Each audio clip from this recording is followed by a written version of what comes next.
Mathai thai na mamangai, numit amasung nungshit ani asigi yanadaba ama leirammi. Nungshit na numit aduda yengladuna hairai. Aina mayam sidai, khwaidagi kanba shakti leiba heli. Numinasu nungshitki wafam adu tabada khangba ngamdraduna hairai. Nate, aina khwaidagi kanba shakti leiba ihan heli. Nungshit na yamna napal tawna hairai.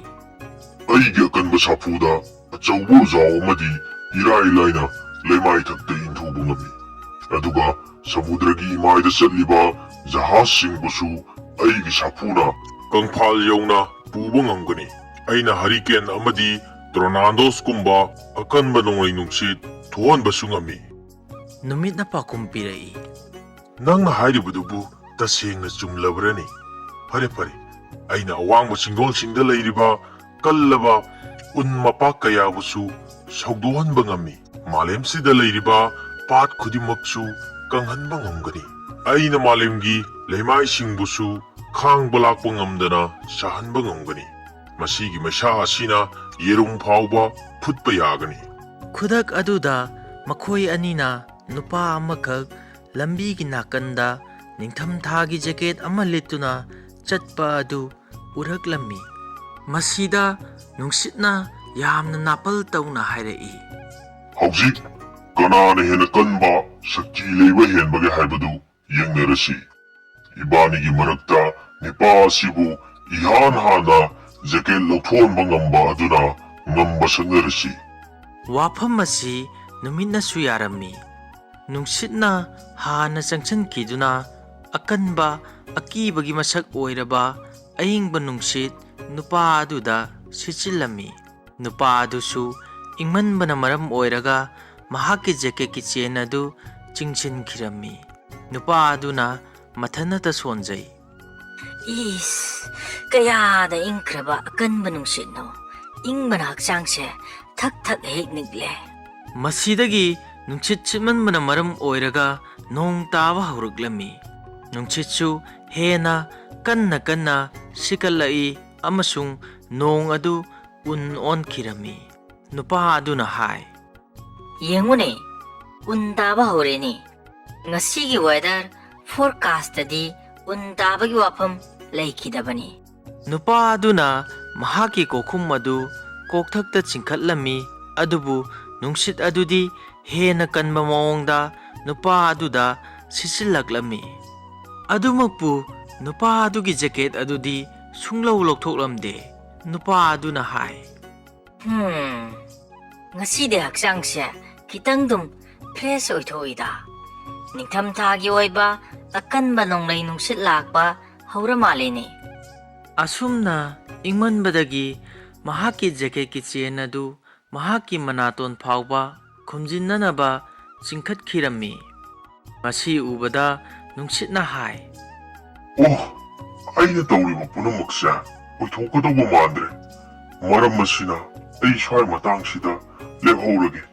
Asumna lepkhiba asida numitna hairai. Hojikti aigi pali amuk lagledana itaw nungsit. Ahanbada numit aduna undabadu lemnabagi changda nungsa sahallammi. Asumna nungsa sabadagi nupa adugi furikki chain adu khara chingtharakle.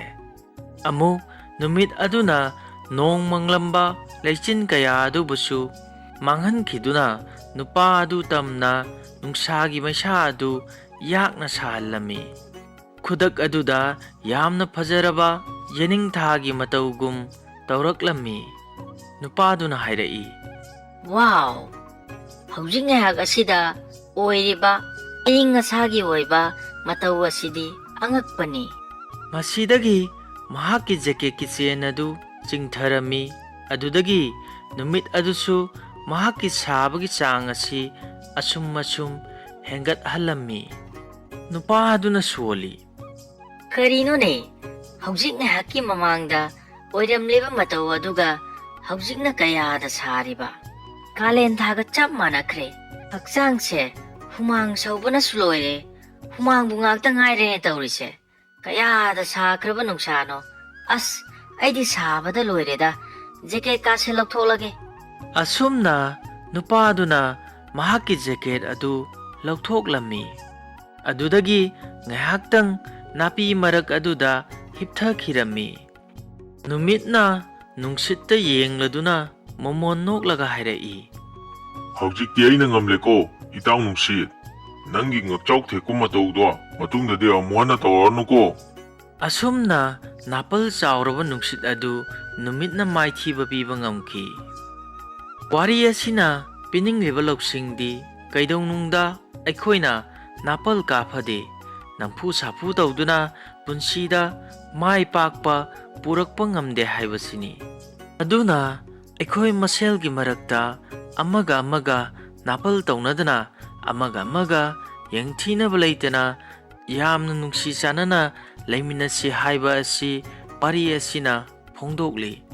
Aduga wari asina haininglibasi aikhoina matik mapadi chadana napal pangkada kaduna ei mangaire haina chatlabadi ikaiba chopa nangi haibasini. Aroibada mayam punamapu khurumjari mayamna nungsibiduna aigi channel asibu like subscribe na chingba toksinbiramu matang charabadi share su adumak tawbiba yai. Thagachari.